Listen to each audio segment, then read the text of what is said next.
Let's talk about this Ulanzi foldable pocket tripod na MA26. It was recently announced by Ulanzi sa Instagram, and yeah, we got a chance to order one. It took 2 weeks to transport. Ito siya. Okay, so unbox natin siya.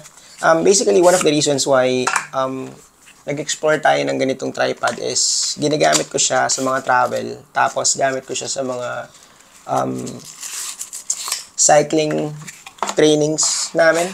And one of my requirements is ayokong masyadong bulky yung gamit ko. Lalo na wala naman talagang bag yung bike, na road bike. And basically, as much as possible, para hindi malaki yung pocket sa likod.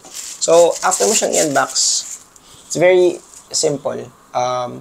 Ito yung makukuha mo. Ito yung foldable tripod.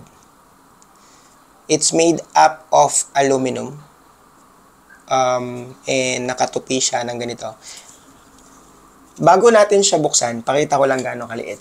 Para mas mag-materialize yung idea nyo sa pagiging portable tripod niya. So, this is an iPhone 13 mini.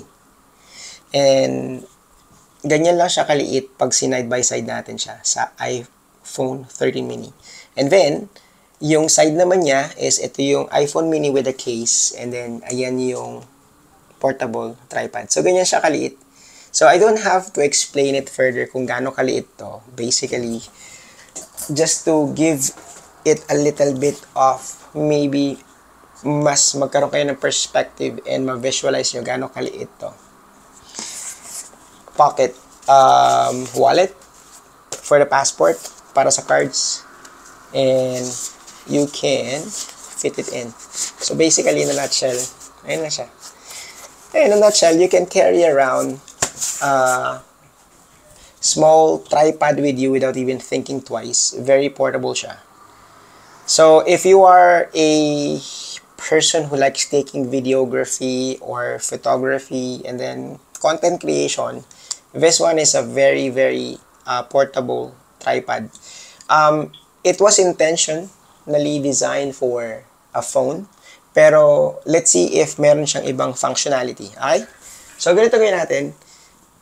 To open this, it's very simple. Itong part na to is yan yung base niya. So, ito yung paa niya. So, to open it, hihilayin lang natin to palabas. And then, pag hinila mo siya, so maghihiwalay, bubukas siya ngayon. Okay? So, pagbukas niya, this part is the one that holds the phone. Ganyan siya. Okay? So, one of the things that you will immediately notice pag binuksan nyo siya is itong mga to. Meron siyang mga shoe mount. Kita nyo yan? Para sa niyan, sa mga hindi nakaka-try nito at di pa nakatry sa photography and filmmaking or cinematography, it is intended for accessories na tulad ng microphone. So, basically, kung mag-vlog ka or maybe meron kayo na-interview gamit to, tripod siya, di ba? So, ito yung wireless mo. Basically, para hindi mo hawakan yung microphone transmitter, ang gagawin mo is i-clip on mo siya doon kasama ng camera. So, ganyan siya. May purpose. Dalawa yan. So, basically, pwede kang maglagay ng additional accessories. Like, maybe meron kang ilaw. So, pwede mo i-mount yung lalagyan ng ilaw. So, para magawa mo yon, ang gagawin mo lang is bubuksan mo ngayon yan. Okay? So, pagbukas mo, magkakaroon ka ngayon ng ilaw.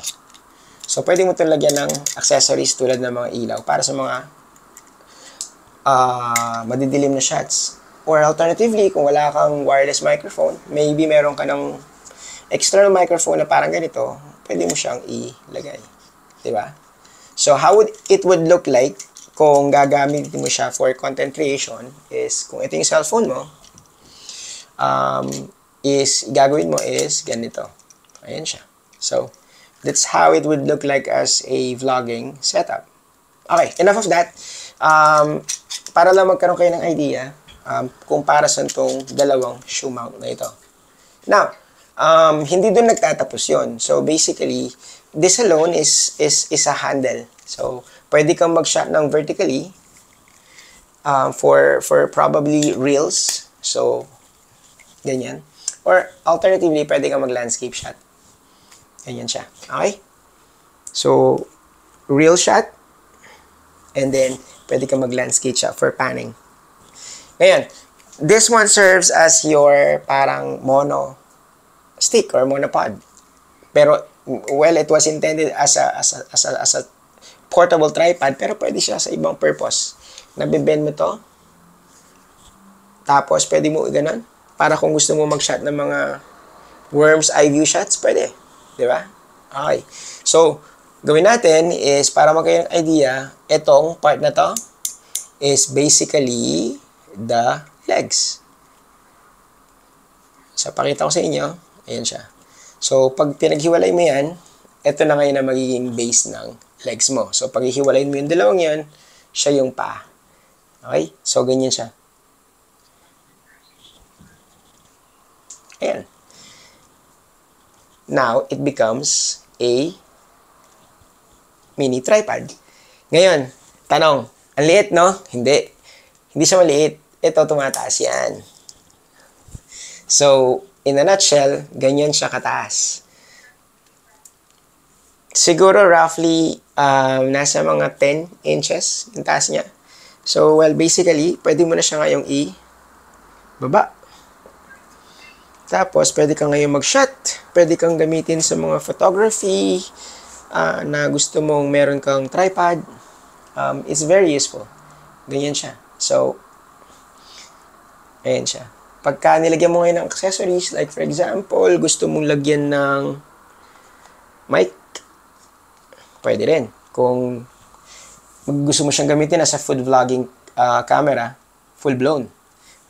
And it's intended for people who are into content creation, photography, cinematography, filmmaking, para you don't have to be carrying around your tripods kung mga short trips lang kayo. Now, as a biker, as a cyclist, I like taking shots of different places, and then given an opportunity, pag meron tayong mga nakakausap na ibang tao, ini-interview natin sila, or sometimes we do vlogs, and then sometimes when we go to places, sinashot natin yan. So, normally, most likely, you can relate na there are cases wherein ang hirap maghanap ng mga areas kung saan nyo pwedeng ipatong yung phone, and then you will end up putting it on the floor. Kaya normally yung mga shots natin is nasa worm's eye view sila lagi, di ba? So, ito yung solution natin doon. It's newly announced by Ulanzi. Just check Ulanzi's website. I think it's ready for shipment. This one is not sponsored. I just thought of just sharing it kasi I find it useful. Okay? So, hopefully meron kayo nakuha. If you have more information na gusto nyo malaman, or if you want me to test it, let me know. I'll do the testing for you. See you again sa next review natin. Salamat.